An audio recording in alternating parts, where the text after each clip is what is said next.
Good morning. I am Kruti Prajapati, your English teacher.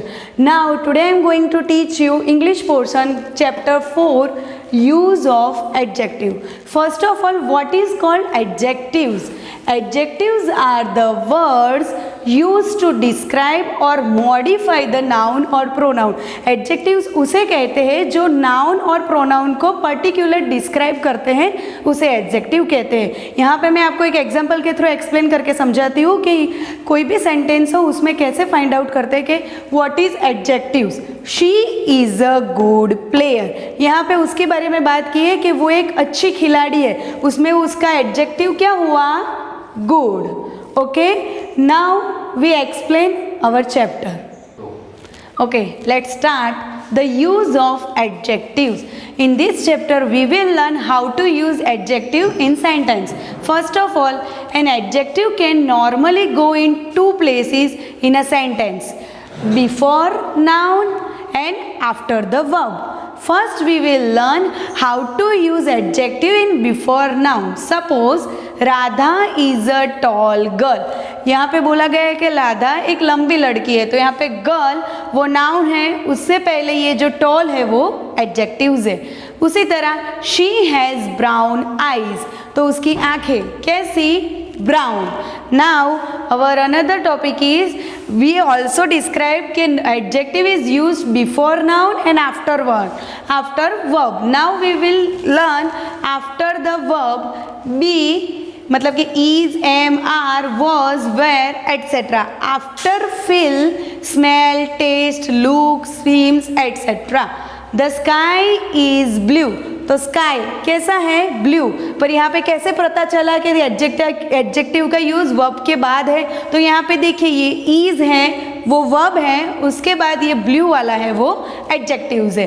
I am feeling hungry, तो यहाँ पे feeling कैसे feeling आ रही है? हंग्री. उसके बाद द रोज स्मेल स्वीट, तो रोज की जो स्मेल होती है वो कैसे होती है? स्वीट. तो here are the adjective is what? Sweet.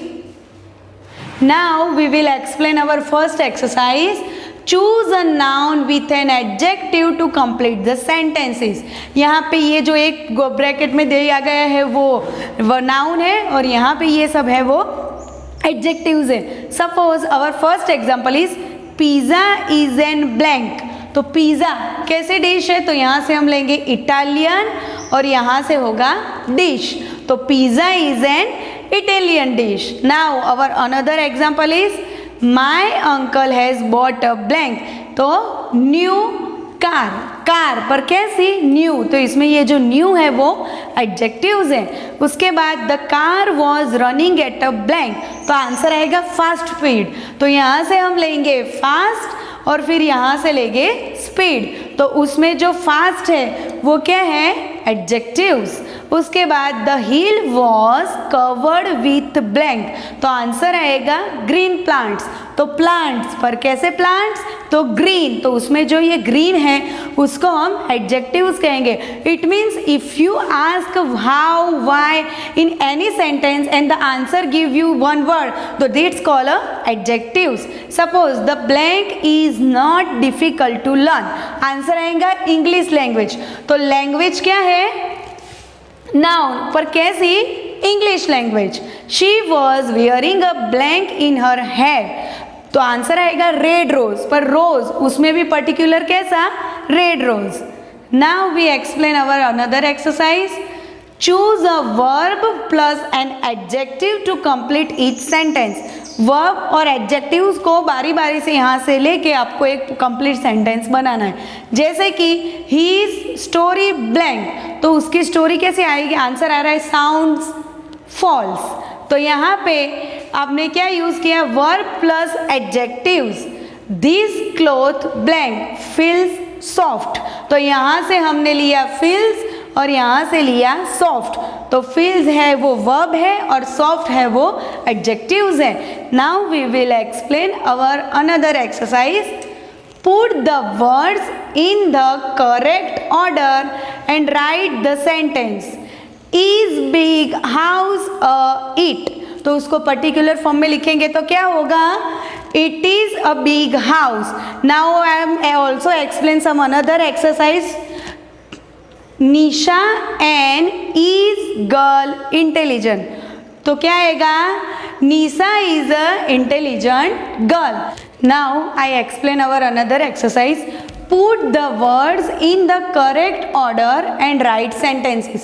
यहाँ पे आपको एक सेंटेंस दिया है, वो प्रॉपर ऑर्डर में नहीं है, आपको प्रॉपर ऑर्डर में पर्टिकुलर लिख के उसको मीनिंगफुल सेंटेंस बनाना है. जैसे कि मैं आपको एक्सप्लेन करके समझाती हूँ. Doctor is Elder her brother, तो इसका क्या होगा, हर Elder brother is a doctor. I am also explain another example. Hair and blue, Lucy eyes long has, तो उसका क्या होगा, Lucy has long hair and blue eyes. Now we will explain our another topic, making comparison. In comparison there are the three types of comparison: positive, comparative and superlative. First we will learn what is positive. For two things or people that are similar we use as with the positive degree. यानी कि कोई भी दो व्यक्ति या कोई भी कोई थिंग्स हो, वो दोनों ही सेम ही पोजीशन पे हो, तो उसके लिए हम यूज़ करते हैं पॉजिटिव डिग्री. जैसे कि Tony is as tall as Tina, यहाँ पे टॉनी और टीना दोनों ही सेम ही टॉल है, इसीलिए यहाँ पे एज और बीच में वो एडजेक्टिव आ गया है. उसके बाद he is as brave as a lion, वो लायन के जितना ही बहादुर है. उसी तरह our another types is comparative degree. For two things और पीपल दैट आर डिफरेंट, दो व्यक्ति होते हैं एक दूसरे से डिफरेंट होता है, यानी कि एक थिंग्स या एक पर्सन एक से थोड़ा बेटर हो, अच्छा हो, तो उसके लिए we use the comparative degree. जैसे कि than with the comparative degree. यहाँ पे एक बात ये भी ध्यान में रखने की है, when we make a comparative sentence we must use than and not as with the positive degree. और चलो यहाँ पे हम एग्जाम्पल के साथ एक्सप्लेन करते हैं. Meena is taller then Radha, यहाँ पे मीना है वो राधा से ज़्यादा लंबी है. और यहाँ पे एक और भी बात याद रखनी है कि जो एडजेक्टिव होता है उसके पॉजिटिव में से उसका कंपेरेटिव फॉर्म हो जाता है, तो कंपेरेटिव फॉर्म में कन्वर्ट करने के लिए हम उसके पीछे ER ऐड कर देते हैं. पर कहीं ऐसे एडजेक्टिव्स हैं जिसमें ER ऐड करना पॉसिबल नहीं है, तो उसमें हम मोर लगाते हैं. But than is must use in comparative sentence.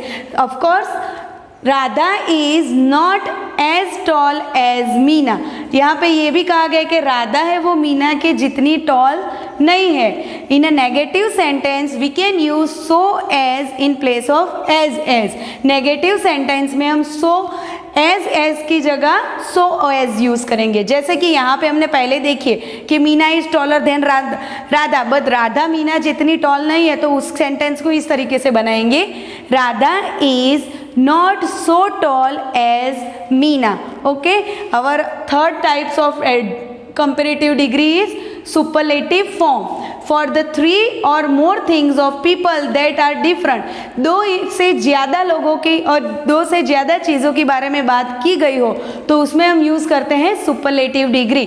Superlative degree का ये है, अगर हमको सेंटेंस को सुपरलेटिव फॉर्म में करना है तो पीछे EST लगाना पड़ता है. पर कई एडजेक्टिव्स ऐसे हैं कि जिसमें EST पॉसिबल नहीं है, तो उसमें हम मोस्ट यूज़ कर सकते हैं. जैसे कि Anita is the tallest girl in the class, यहाँ पे अनीता की बात की है, वो पूरे क्लास में सबसे ज़्यादा टॉल है. मतलब कि कोई एक पर्सन और कोई एक थिंग बहुत सारे से ज़्यादा कंपेरेटिव, मतलब कि ज़्यादा हो और उसकी कंपैरिजन की हो, तो उसमें हम यूज़ कर सकते हैं सुपरलेटिव फॉर्म. जैसे कि Anita is the tallest girls in the class. अब उसी पॉजिटिव डिग्री में नो अदर करके करना हो तो no other girl in the class is so tall as she is, मतलब कि क्लास में उससे बड़ा, उससे लंबा और कोई भी नहीं है. No other girl in the class is taller than her, कोई और भी जो है वो कोई भी क्लास में ऐसा नहीं है जो उससे लंबा हो. तो Anita is taller then any other girl in the class, मतलब कि क्लास में जितनी भी लड़कियां हैं उसमें अनीता ही सबसे लंबी है, उससे लंबा कोई नहीं है. I am also explain with example degrees of comparison. Some examples are, there are the 3 types of degree. अभी मैंने आपको बोला है positive, comparative and superlative. First of all red है, वो पॉजिटिव फॉर्म में. मुझे उसका कंपेरेटिव फॉर्म लिखना है तो रेडर. यहाँ पे देखिए पीछे एक डी आके पीछे ER हुआ, और सुपरलेटिव होगा तो रेडेस्ट. उसी तरह हैप्पी, तो हैप्पी का हैप्पियर और हैप्पीएस्ट. पर सम एग्जाम्पल्स ऐसे हैं जिसमें मैंने आपको बोला था उसमें ना ही ER लगता है ना ही मोर आता है, उसको आपको जस्ट रिवाइज करना है. तो जैसे कि गुड, बेटर एंड बेस्ट. उसी तरह difficult, more difficult and most difficult. उसी तरह आपके टेक्स्ट बुक में भी और बहुत सारे ऐसे दिए हैं जिसको आपको पॉजिटिव, कंपेरेटिव एंड सुपरलेटिव में दिया है. मैं उसको आपको PDF के थ्रू एक्सप्लेन करके समझाऊंगी. Okay, I explain our another exercise. Write the opposite. यहाँ पे आपको जो शब्द दिए गए हैं उसका आपको ऑपोजिट फॉर्म लिखना है. जैसे कि ईजी, तो ईजी का होगा डिफ़िकल्ट. Black, white. कोल्डर तो हॉटर. यंगर तो उसका एल्डर भी हो सकता है और ओल्डर भी हो सकता है. उसी तरह चीपर तो कॉस्टलियर. यहाँ पे आपको एक बात ये ध्यान में रखने की है कि अगर पॉजिटिव में है क्वेश्चन तो आंसर भी पॉजिटिव फॉर्म में आएगा. पर यहाँ पे देखिए सपोज यंगर, वो है कंपेरेटिव फॉर्म में, तो उसका भी हम अपोजिटिव कंपेरेटिव फॉर्म में ही लिखेंगे. पर यहाँ पे देखिए हॉटेस्ट, वो कौन सा फॉर्म है? सुपरलेटिव फॉर्म, तो हॉटेस्ट का होगा कोल्डेस्ट. पर सपोज यहाँ पे हॉट होता तो हम लिखते कोल्ड. उसी तरह हार्डेस्ट तो उसका होगा सॉफ्टेस्ट, पर हार्ड होता तो सॉफ्ट. नाउ प्रिटीएस्ट तो उसका होगा ugliest. Now I explain another exercise. Complete the sentence using comparative. यहाँ पे आपको जो एडजेक्टिव दिया गया है उसको आपको कंपेरेटिव के फॉर्म में ट्रांसफर करना है. जैसे कि your dog is very pretty, तो आई हैव ब्लैंक वन, तो प्रीटी का क्या होगा? प्रीटियर. यहाँ पे वाई निकाल के उसकी जगह IER ऐड हो जाएगा. Another, your bag is not very heavy, my bag is heavier. क्या आपकी बैग हैवी नहीं है पर मेरी बैग कैसी है? हैवियर. मतलब उससे इसका ज़्यादा है कंपैरिजन. मतलब my chair is not very comfortable, your is more comfortable. मेरी चेयर कंफर्टेबल नहीं है और आपकी चेयर मेरे से ज़्यादा कंफर्टेबल है. उसी तरह our house is not very big, we will build a bigger one. हमारा जो घर है वो बहुत बड़ा नहीं है पर हम जो बनाएंगे वो बड़ा बनाएंगे. Now I explain our another exercise. Write a sentence about Lucy and Nina use that. यहाँ पे लूसी ने अपने बारे में सब एक्सप्लेन किया है, यहाँ पे नीना है. इन दोनों को यहाँ पे जैसे क्वेश्चन दिए वैसे आपको कंपेरेटिव फॉर्म में करना है. जैसे कि लूसी ब्लैंक, तो देखो लूसी कितने साल की है? I am 12. मिनी नीना है I am 11. तो Lucy is older than Nina. उसके बाद है I am 1 metre tall, I am 0.95 metre tall. तो उसका अगर लूसी के अकॉर्डिंग बनाना होगा तो क्या बनेगा? Lucy is taller than Nina. Another है I am not a very good dancer, Nina से I am a good dancer. तो उसको नीना के अकॉर्डिंग बनाना हो तो क्या बनाएंगे? नीना इज, देखो यहाँ पे गुड है तो उसका गुडर नहीं होगा, बेटर होगा. तो Nina is better dancer than Lucy. Another है I am not very clever, I am very clever. Lucy बोलती है कि I am not very clever, but Nina से I am clever. तो उसको नीना के अकॉर्डिंग बनाएंगे तो क्या होगा? Neena is cleverer than Lucy. Another, I go to school at 8:30 and Neena से I go to school at 8. तो उसके अकॉर्डिंग लूसी के अकॉर्डिंग बनाएंगे तो Lucy goes to school later than Nina. मतलब कि नीना के बाद लूसी स्कूल में जाती है. लास्ट वाला है I have a lot of money. Neena से I don't have a much money. तो नीना के अकॉर्डिंग बनाना हो तो क्या बनेगा? Neena has less money than Lucy. Okay, now I explain. Rewrite each sentence using not so as. यहाँ पे आपको जो सेंटेंस दिया होगा वो कंपेरेटिव फॉर्म में करना है, उसको आपके सो एज में कन्वर्ट करना है. जैसे कि राधा इज टॉलर देन निशा. मतलब कि राधा है वो निशा से लंबी है पर निशा नहीं है. तो कैसे बनाएंगे? Nisha is not so tall as Radha. उसी तरह another example is December is colder than October, मतलब कि दिसंबर मंथ होता है वो ज़्यादा ठंडा होता है अक्टूबर से, पर अक्टूबर नहीं है तो क्या होगा, October is not so cold as December. उसी तरह mangoes are sweeter than apples, मतलब कि जो मैंगो है वो एप्पल से ज़्यादा स्वीट है, पर एप्पल्स उतनी स्वीट नहीं है, तो क्या बनाएंगे, apples are not so sweet as mangoes. Now I explain our another exercise. Rewrite each sentence in the positive or comparative form। जैसे कि June is the hottest month of the year, सारे year के जितने भी month है उसमें जून सबसे hottest month है, तो उसको हमें एक बार पॉजिटिव और दूसरा कंपेरेटिव दोनों फॉर्म में कन्वर्ट करना है। तो क्या करेंगे, no other month of the year is so hot as June, मतलब कि जून के अलावा ईयर में ऐसा कोई भी मंथ नहीं है जो सबसे ज़्यादा हॉट हो। अब दूसरा उसको कंपेरेटिव फॉर्म में करना है, तो कि June is hotter then any other month of the year, और बाकी के जो सेंटेंसेस है उसको आपको इसी तरह से कन्वर्ट करना है, और उसके आंसर मैं आपको एक्सप्लेन के साथ पीडीएफ में दूंगी। Okay, now I explain our another exercise. Complete the comparisons using much और बीट। यहाँ पे हमारा एक अलग टॉपिक भी है, मच और अ बीट। मच यानी कि कोई भी दो पर्सन हो या थिंग्स हो, एक दूसरे में जो डिफरेंस है वो ज़्यादा हो तो वी यूज़ मच, और जस्ट थोड़ा यानी कि लिटिल बिट हो तो a bit. Okay, John is 11 and Jack is 39। यहाँ पे देखिए जॉन और जैक की एज है उसमें बहुत ही सारा डिफरेंस है, so we can use much. तो Jack is much older than John.